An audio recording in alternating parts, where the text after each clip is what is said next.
Good morning student. आज आपण not for profit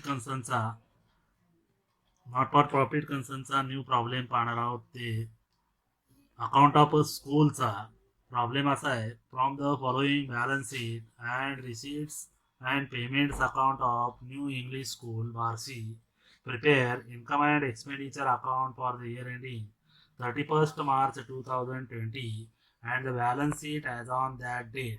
तर या प्रॉब्लेममध्ये त्या ठिकाणी ओपनिंग बॅलन्स शीट दिलेलं आहे.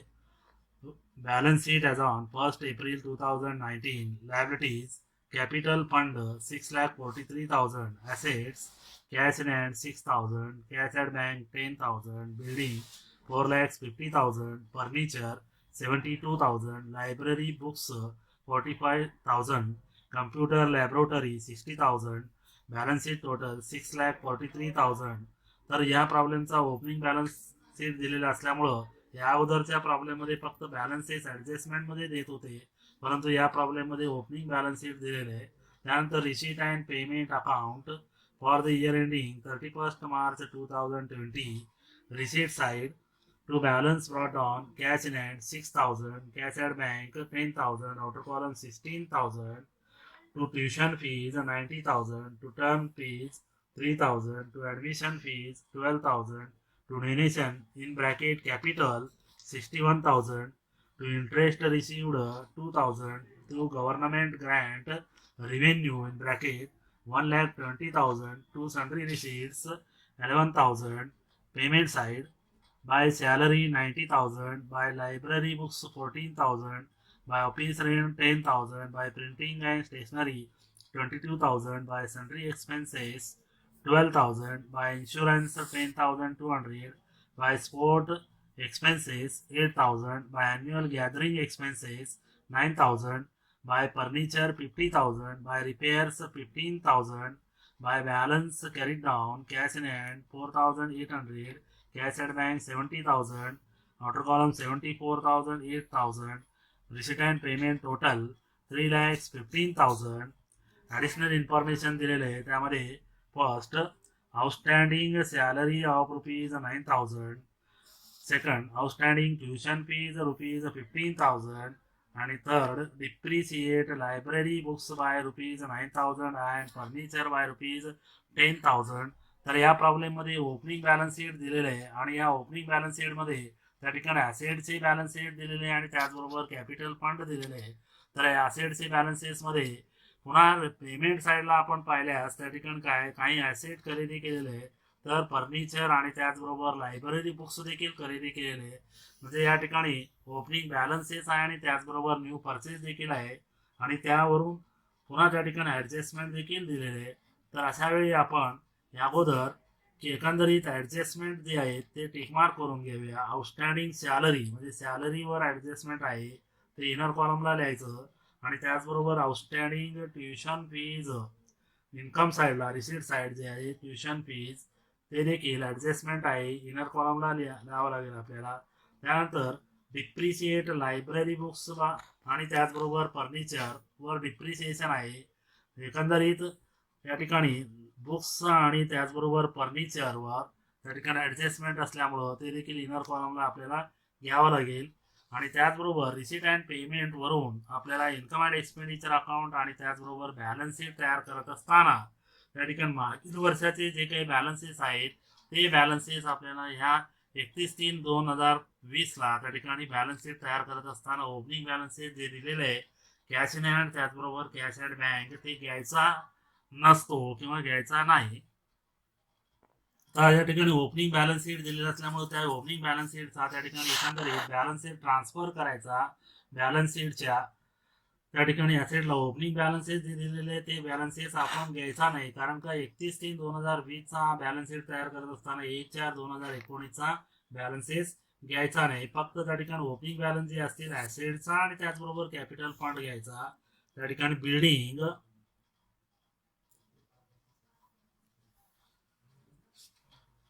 Building outer column 4,50,000. त्यानंतर फर्निचर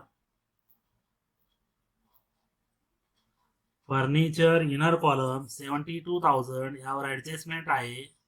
त्यानंतर लायब्ररी बुक्स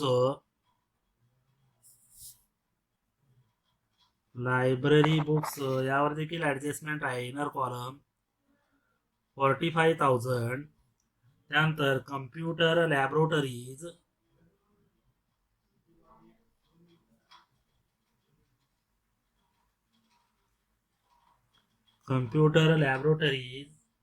या ठिकाणी बॅलन्स आहे 60,000.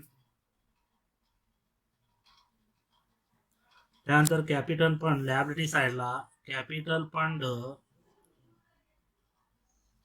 Inner column 6,43,000. आता रिसिट अँड पेमेंटचा त्या ठिकाणी रिसिट साईड पाहूया. अगोदर ओपनिंग त्या ठिकाणी बॅलन्स दिलेले ते घ्यायचा नाही. त्यानंतर आता tuition fees income and expenditure अकाउंटच्या इन्कम साईडला बाय ट्युशन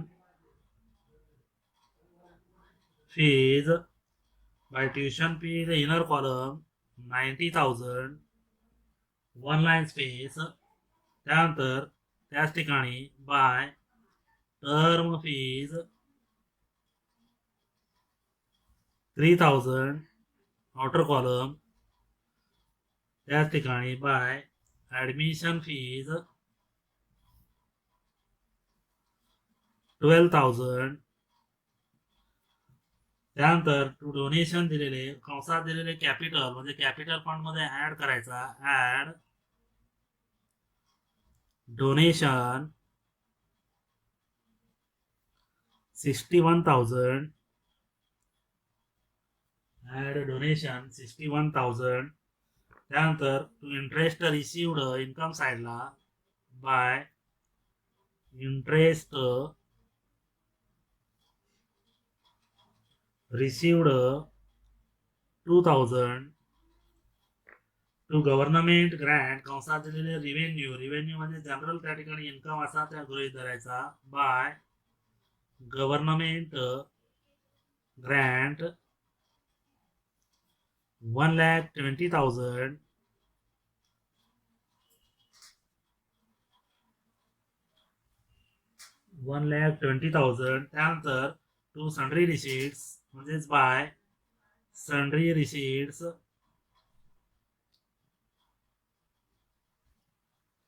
11,000. त्यानंतरचा payment side salary income and expenditure अकाउंटच्या एक्सपेंडिचर साईडला to salary inner column 90,000 one line space. आणि लायब्ररी बुक्स खरेदी केलेले आहे पेमेंट्सला असल्यामुळं लायब्ररी बुक हे ॲसेट्स आहे. ॲसेट्स त्या ठिकाणी खरेदी केलेले असल्यामुळं बॅलन्स शीटच्या ॲसेट साईडला त्या ठिकाणी लायब्ररी बुक्समध्ये ॲड परचेजेस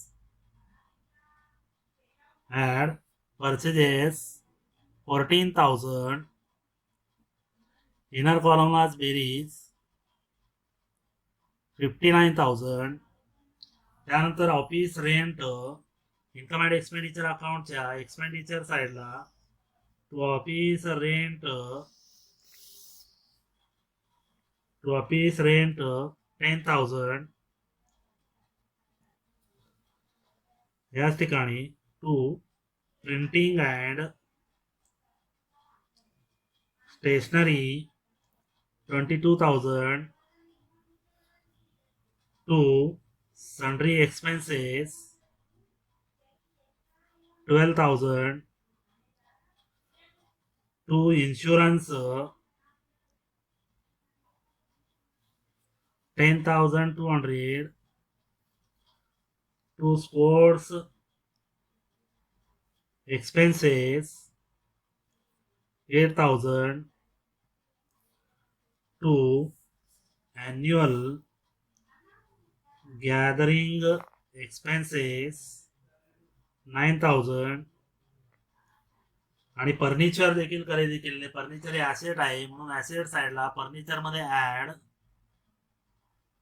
परचेज 50,000. याची बेरीज इनर कॉलमलाच 1,22,000. त्यानंतर रिपेअर्स, इन्कम अँड एक्सपेंडिचर अकाउंटच्या एक्सपेंडिचर साईडला टू रिपेअर्स 15,000. त्यानंतर क्लोजिंग बॅलन्सेस दिलेले कॅश इन हँड आणि कॅश ॲट बँक ॲसेट साईडला cash in hand 4,800, cash at bank 70,000. तर याप्रमाणे दिलेले इन्फॉर्मेशन ओपनिंग बॅलन्सेसचा त्या ठिकाणी बॅलन्सेस पोस्टिंग केलेले आणि त्याचबरोबर रिसिट अँड पेमेंटचा देखील त्या ठिकाणी बॅलन्सेस पोस्टिंग केलेले इन्कम अँड एक्सपेंडिचर अकाउंटला आणि बॅलन्स शीट क्लोजिंग बॅलन्स शीटला. आता ॲडिशनल इन्फॉर्मेशन मध्ये त्यात पहिलं आहे आउटस्टँडिंग सॅलरी ऑफ ₹9,000. म्हणजे सॅलरी त्या ठिकाणी करंट इयरला 90,000 दिलेल्या आणखी त्या ठिकाणी 9,000 द्यायचं आहे. म्हणजे त्याच्या एक्सपेन्सेस मध्ये ऍड आउटस्टँडिंग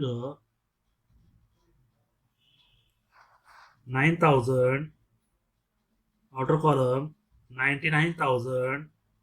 आणि त्याचबरोबर हे द्यायचं असेल तर लायबिलिटीज बॅलन्स शीटच्या लायबिलिटी साईडला आउटस्टँडिंग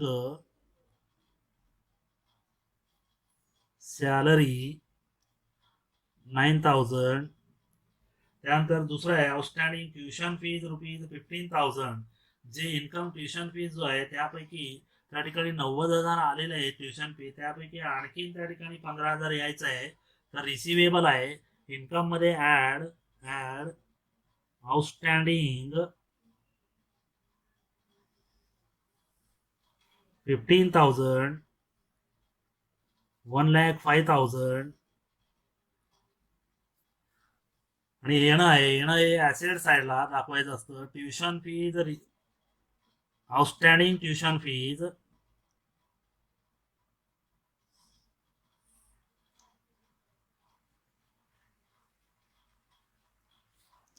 15,000.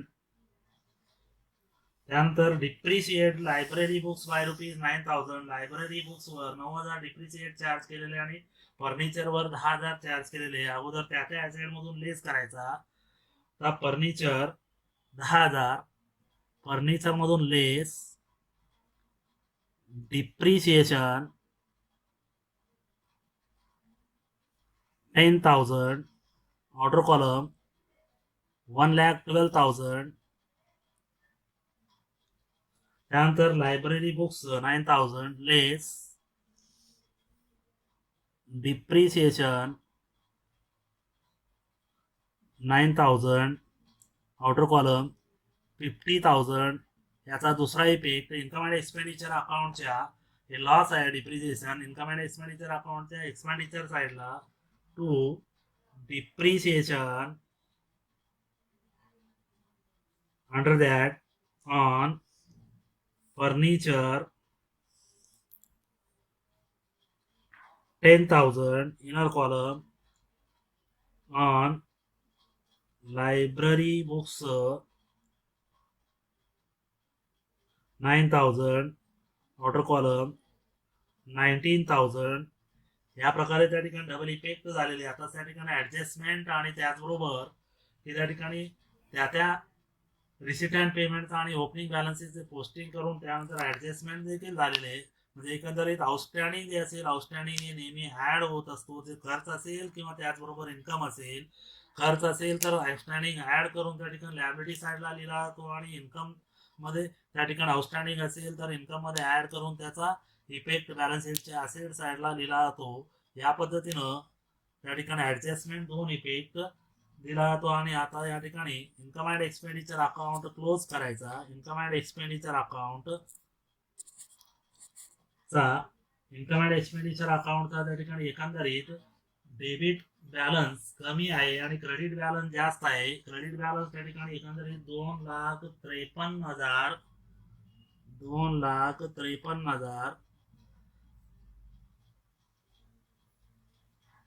डेबिट बॅलन्स कमी आहे. म्हणजे आता या ठिकाणी क्रेडिट बॅलन्स 2,53,000. त्याचबरोबर या ठिकाणी डेबिट बॅलन्स एकंदरीत 2,04,200 त्यामधून वजा केल्यानंतर 48,800 एवढं रक्कम जे काय असेल ते डेबिट बॅलन्स कमी आहे, म्हणजे त्या ठिकाणी क्रेडिट बॅलन्स जास्त असल्यामुळं सरप्लस त्या स्कूलचा त्या ठिकाणी सरप्लस बॅलन्स येतो. टू सरप्लस कंसात excess of income over expenditure 48,800 दोन्ही साईडची बेरीज 2,53,000 आणि या लायबिलिटीज मध्ये कॅपिटल फंड मध्ये सरप्लस ऍड करायचा. ऍड सरप्लस 48,800 या तिन्हीची बेरीज त्या ठिकाणी 7,52,800 7,52,800 आणि त्याचबरोबर या ठिकाणी सगळे त्या ठिकाणी आउटर कॉलमलाच बॅलन्सेस आहेत, त्याची बेरीज बॅलन्स शीट टोटल येणार. आता बॅलन्स शीट टोटल 7,61,800 7,61,800 या पद्धतीनं त्या ठिकाणी 1 बाय 1 स्टेप बाय स्टेप त्या ठिकाणी प्रॉब्लेम सोडवायचा आणि त्याचबरोबर आपलं बॅलन्स शीट आणि त्याचबरोबर इन्कम अँड एक्सपेंडिचर टॅली होतो. धन्यवाद.